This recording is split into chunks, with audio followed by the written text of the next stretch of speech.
Hi, my name is Faith and I'm a Survivor Faithful, and today I'm going to be sharing my thoughts on season 48, episode 5. As always, if you have not watched the latest episode, I would not continue the video as I will be discussing spoilers. I'm really excited to get into this episode. It was emotional, it was inspirational, it was historical, so let's talk about it. The first thing that stood out to me right off the bat was that Kyle confirmed that they did burn Camilla's extra vote. This actually kind of surprised me because when I watched last week's episode, we didn't really get to see that extra vote, so I had just assumed that it wasn't used. I'm nervous for Camilla and Kyle because now they don't have that vote and they don't have the idol, so they're at a little bit of a disadvantage, but they're both strategic players, so I could see both of them putting themselves in a good position again. Then we get to the reward challenge, and we're getting to the point in the season where it's really fun for the other tribes to see who got voted off because they're starting to know some of these players. So seeing everybody's reaction to Thomas getting voted off,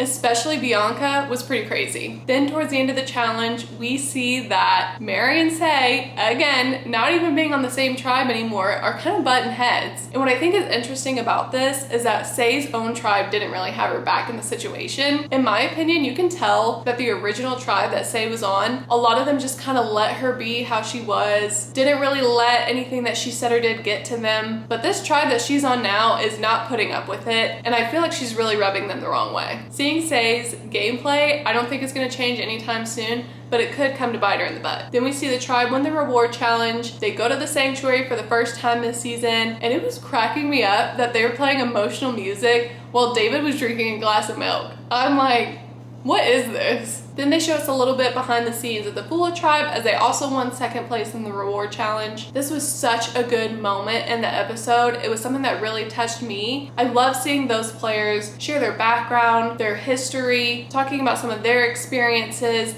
and their parents' experiences. I thought it was neat that they were drawing light to the fact that Jim Crow really wasn't that long ago, and to hear some of their parents experience the things that they did. I just think overall it was really eye-opening, and I always love getting to see the players why. Getting to see what made them want to go on the game, who their inspiration is, who they're trying to make proud. Then we get to the next challenge. And something I want to point out before we really dig into the Eva and Joe situation, I really like how every player was responsible for getting a ball into the hole. I honestly can't remember if that's something that was done in past seasons, but I like that it made sure everybody was responsible for a part of the win. Then of course, the biggest part of not only the challenge, but just the whole episode was a moment between Joe and Eva. I honestly just struggled to find the words to even describe what it felt like watching this moment. I think the whole moment just truly embodied community, humanity, and it's the whole reason why I love this show. Obviously, I know if you're watching this video, you've probably already seen it, but to break it down, Eva is the last person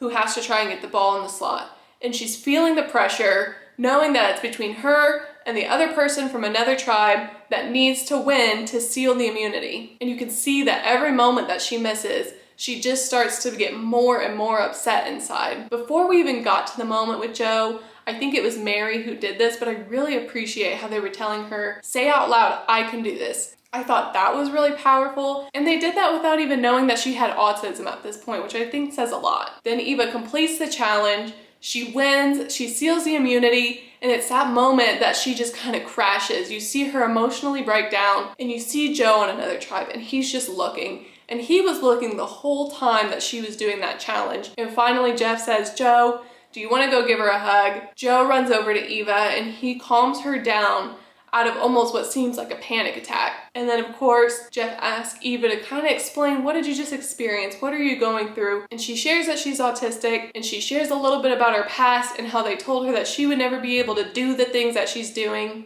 But of course, what really got me, I was crying this episode. I was tearing up already just at the moment, but hearing Jeff choke up and say, someone as a parent, seeing not only somebody go through that, but seeing somebody like Joe, who's a husband and a father, step in to help the situation is really powerful. It just shows that at the end of the day, it's more than a game. And like Jess said, yeah, Joe could blindside Eva, or Eva could blindside Joe, but at the end of the day, there's true emotions in this game, and there's a piece of humanity that was revealed. It was just awesome, it was powerful, and it was very memorable. We're followed back to Eva's tribe. They're all telling her how proud they are of her. Then you have Star. And let me tell you, Star decides not only to reveal that she has a beerware advantage, she then pretty much hands it over to her tribe, tells them to solve it.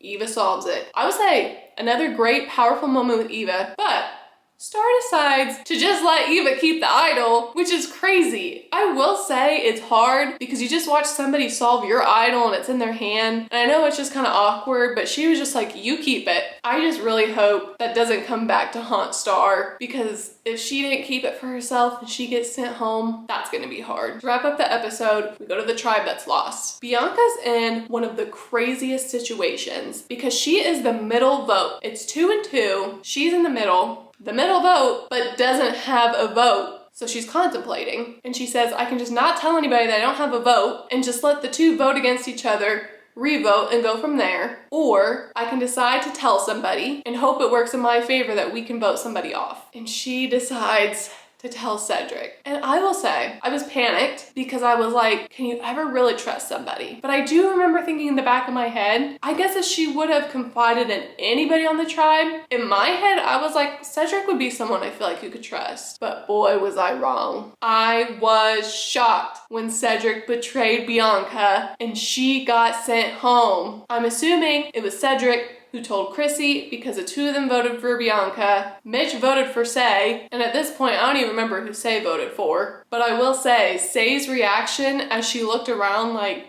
what just happened? I did not know that was happening. And Chrissy's like, yeah, I bet you didn't know that she didn't have a vote, did you? There was a little part of me that did enjoy that, just because of the comment that Say made earlier in that episode. She made some sort of comment where she felt like she was kind of walking Cedric like a dog, like trying to tell him like, come on, keep up. Well, the tables have turned because Cedric chose somebody else to help him blindside somebody and you didn't know about it. If there's anything I got out of this tribal council, it is just a reminder that you can never truly trust anybody. I felt for Bianca, but I have to say, props to Cedric for making a big move. Overall, it was a great episode. I'm looking forward to next week because once again, it looks like there's a decent amount of drama happening, and it almost sounds like there might be a merge, but as we know, the merge in the new era is truly never the merge, so I'm sure it's kind of like the pre-merge merge area, but we will see. Let me know your thoughts. Let me know what you thought about Joe and Eva's moment, what you thought about the Bianca blindside, and overall, who are you rooting for this season? Of course, as always, I'll be watching next week's episode and will keep you updated on my thoughts. Thanks for watching.